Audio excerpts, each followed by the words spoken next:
तो हमने हमेशा ऐसे केक बनाए जिसको आधा घंटा, 1 घंटा या फिर कभी कभी 1.5 घंटे तक बेक करना पड़ता है। ओवन में बेक करना पड़े या फिर पतीली में बेक करना पड़े, बहरहाल इंतज़ार तो करना पड़ता है। क्यों ना आज आपके साथ एक ऐसे केक की रेसिपी शेयर की जाए जिसको फ्राई करके 5 मिनट में तैयार कर लिया जाए। बिस्मिल्लाहिर्रहमानिर्रहीम, अस्सलाम वालेकुम and welcome back to my YouTube channel. मैं हूँ सिद्रा और आज बनाएंगे फ्राइड कोकोनट केक। इसको बनाने के लिए आधा कप नीम गर्म दूध के अंदर मैंने शामिल करी है 1 चम्मच खमीर यानी कि इंस्टेंट ईस्ट और 1 चम्मच ही पिसी हुई चीनी का इस्तेमाल किया है। आप इसकी जगह दानेदार चीनी भी शामिल कर सकते हैं। अब इसे एक बार अच्छे से मिक्स कर लेंगे और कवर करके इसको मैं छोड़ दूंगी तकरीबन 10 मिनट के लिए। 10 मिनट में क्या होगा कि ईस्ट थोड़ी एक्टिवेट हो जाती है तो हमारा काम आसान हो जाएगा। तो यहाँ देखें अल्हम्दुलिल्लाह 10 मिनट के अंदर ईस्ट बहुत अच्छे तरीके से एक्टिवेट हो गई है। बिल्कुल जैसे दूध की मलाई होती है उस तरीके से राइस होके ऊपर आ चुकी है। तो बस मैं इसको ज़्यादा नहीं छेड़ूंगी। अब बाकी की चीज़ें इसके अंदर झटपट से शामिल करते हैं।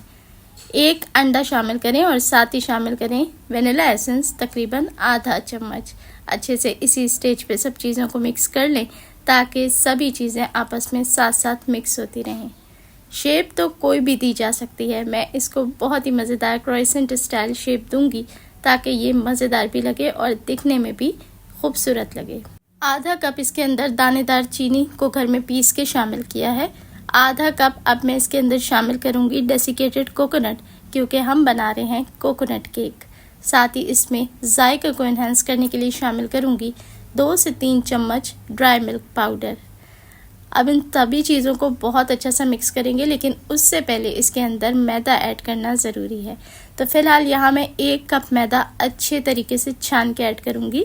आप भी गर्मियों के मौसम में ख़ास तौर पे जब मैदा या आटा कोई भी चीज़ इस्तेमाल करते हैं तो उसे लाजमी छान के ऐड किया करें। इसके अंदर बारीक सलेरियाँ पड़ जाती हैं जो नज़र भी नहीं आ रही होती, तो बेहतर है अच्छे से छान के ऐड किया जाए। और वैसे भी बेकिंग का ये रूल है कि इसमें ड्राई चीज़ों को अच्छे तरीके से छान के शामिल करें। अब यहाँ पर 1/3 कप कुकिंग ऑयल को मैं ऐड कर दूँगी और अब सभी चीज़ों को अच्छे से मिक्स करना शुरू करेंगे।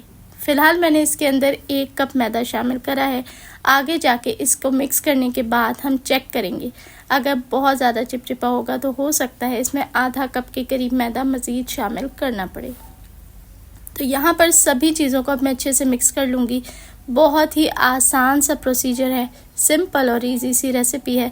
तो यहाँ अब मुझे ये काफ़ी चिपचिपा लग रहा था तो मैंने आधा कप मैदा इसके अंदर मज़ीद ऐड किया है और अब ये अच्छे तरीके से इस काबिल है कि इसको हाथों से इजीली गूंद लिया जाए।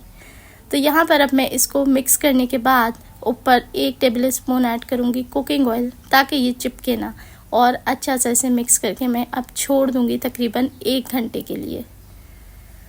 इंस्टेंट ईस्ट शामिल करी है तो राइस होने के लिए 1 घंटा हमने इसको दिया और 1 घंटे के बाद ये बहुत अच्छे तरीके से सेट भी हो चुका है और हल्का सा राइस भी हो चुका है। चलें जी, अब इसको थोड़ा सा ज़बरदस्ती मिक्सिंग की ज़रूरत है।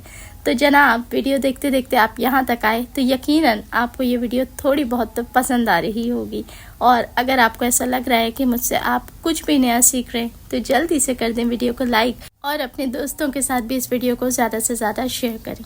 तो आटे की तरह इसको आपने बहुत अच्छा सा गूंदना है और फिर हल्का फुल्का सा बेल लेना है। एक मोटी सी चपाती बेल के रेडी करें और ऊपर वाले हिस्से पे अच्छा खासा कोकोनट आपने ऐड करना है और कोकोनट के साथ भी इसे बेल लेना है। बहुत ज़्यादा पतला नहीं बेलना, बस आपने इसको जिस तरीके से तंदूरी या खमीरी रोटी होती है बस उतना मोटा बेल के छोड़ देना है। स्क्रीन पे दिए गए अंदाज से आपने इसकी कटिंग करनी है, यानी कि लंबे लंबे ट्रायंगल्स कट कर लेना है। अब बड़े वाले हिस्से से आपने इसको रोल करते जाना है और छोटे हिस्से तक आप इसको रोल कर लें। तो यहाँ देखें माशाल्लाह अल्हम्दुलिल्लाह बेहतरीन शेप और बेहतरीन डिज़ाइन इसका कितनी आसानी से हमने बना के रेडी किया। और बाहर वाले हिस्से पे जो कोकोनट डाल के बेला था ना, तो उसका रिज़ल्ट ये है कि आप देख सकते हैं कि इसके बाहर वाले हिस्से पे बहुत अच्छे तरीके से कोकोनट की डस्टिंग नज़र आ रही है, क्योंकि हम बना रहे हैं coconut fried cake.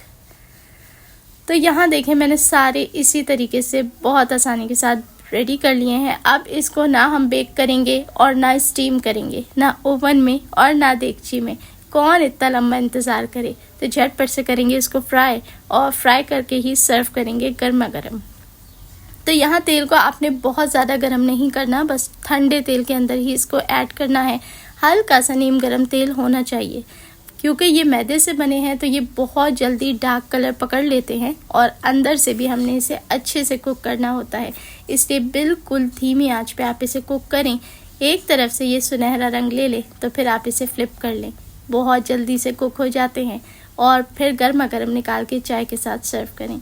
I hope आपको ये रेसिपी कुछ डिफरेंट और अच्छी लगी होगी। अगर ऐसा है तो एक प्यारा सा कमेंट करके बताएं, वीडियो को लाइक करें। देखने वाले सभी लोगों का बेहद शुक्रिया।